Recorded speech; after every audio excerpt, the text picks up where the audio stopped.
આવો અનુભવ કરો, ક્યારેક મજા આવશે. હેલો ગાઈસ, જય શ્રી કૃષ્ણ. હું છું પ્રકાશ આહિર અને સ્વાગત છે તમારું મારા નવા વ્લોગમાં. તો અમારી ઢીંગલીનો જન્મદિવસ હતો. જન્મદિવસની બધી તૈયારી થઈ ગઈ હતી અને અમે પાર્લરમાં તૈયાર થઈને આવ્યા એ તો તમે આગળના વ્લોગમાં જોયું જ હશે. હવે આ વ્લોગમાં આપણે જોઈશું નો બર્થડે સેલિબ્રેશન કરેલો હતો એમની ફ્રેન્ડની સાથે. તો એમની ફ્રેન્ડોને બધાને ઇન્વાઇટ કરી નાખ્યા હતા અને ફ્રેન્ડો બધી આવી ગઈ હતી. હવે ફ્રેન્ડોને બધાને હાથમાં આપી દીધા હતા ફુગા ફોડવા માટે ને ઓલી ફટાકડા માટે, પણ ફ્રેન્ડોથી ફૂટ્યા નહીં. તો અમે બાપ દીકરાઓ મહેનત કરી અને ફોડી અને ફટાકડા અને કરી દીધો હોમ થિયેટર ચાલુ.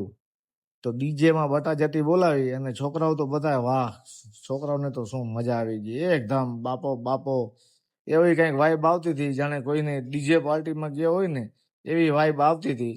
હવે આમાં બધા ડીજેમાં એટલો બધો એમ ફરમાઈશો હતી કે ઓલો કે એક છોકરી કે ઓલો વગાડો ને એક કે ઓલું વગાડો. હવે કયું ગીત વગાડવું ને એ કઈ નક્કી થતું નહોતું, એટલે મેં કીધું જે વાગે છે એમાં અત્યારે ચાલુ રાખો. હમ પાગલ નહીં હે ભૈયા, હમારા દિમાગ ખરાબ હે. એટલે દિમાગ ખરાબ થઈ ગયો અમારો, તમારો ને બધાનો.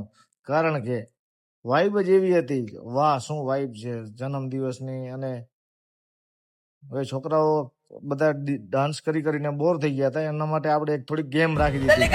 તો મેં કીધું હટ બાજુ હટ એમ કરીને હું બેસી ગયો અને ગેમમાં ઘણી મગજમારી કરી, પણ આ ગેમ આપણું કામનું નથી. તેમ છતાં છોકરાઓના મનોરંજન માટે થોડી મહેનત કરી લીધી. કારણ કે છોકરાઓ તો બધા ઇન્ટેલિજન્ટ જ હતા. આમાં તો બધા તો કહી જ દેતા હતા કે આ ગ્લાસમાં છે એમ. એટલે હવે મારા મગજમાં બેસતું નહોતું, તે છતાં મેં કીધું હાલો છોકરાઓનો ટાઈમ પાસ થાય અને આપણને કંઈક જાણવા મળે.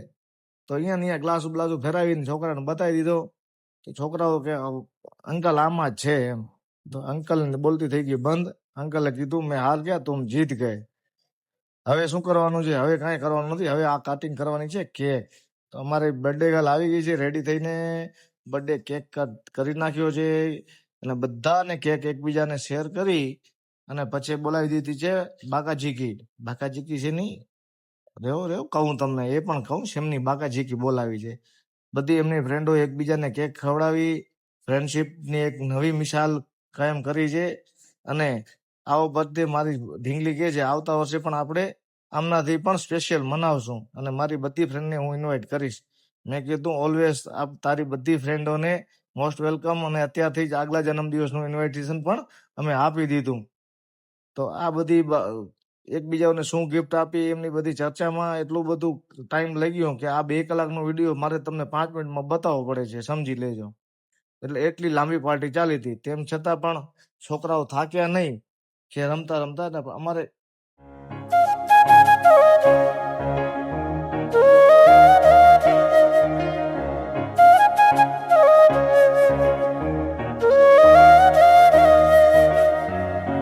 આ અમારા કુંવર આટલો મોટો થઈ ગયો પણ હજી એમની હરકતો સુધરી નથી.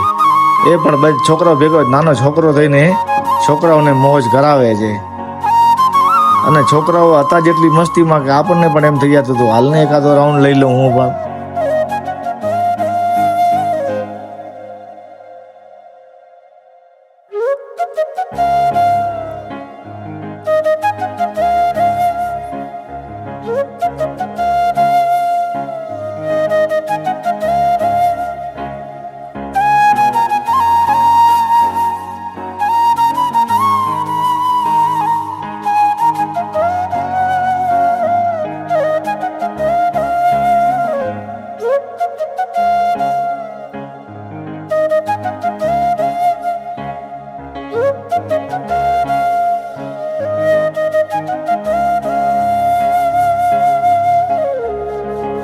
લો બજેટમાં એટલી બધી મોટી પાર્ટી ઓર્ગેનાઇઝ કરી હતી કે જાણે એમ થતું હતું મારે તો આખી સોસાયટીને બોલાવી અને આમે જાણે એન્જોય કરતા હોય બર્થડે એવું લાગતું હતું. અને છોકરાઓએ બધા પિઝાની બાકાજીકી બોલાવી દીધી.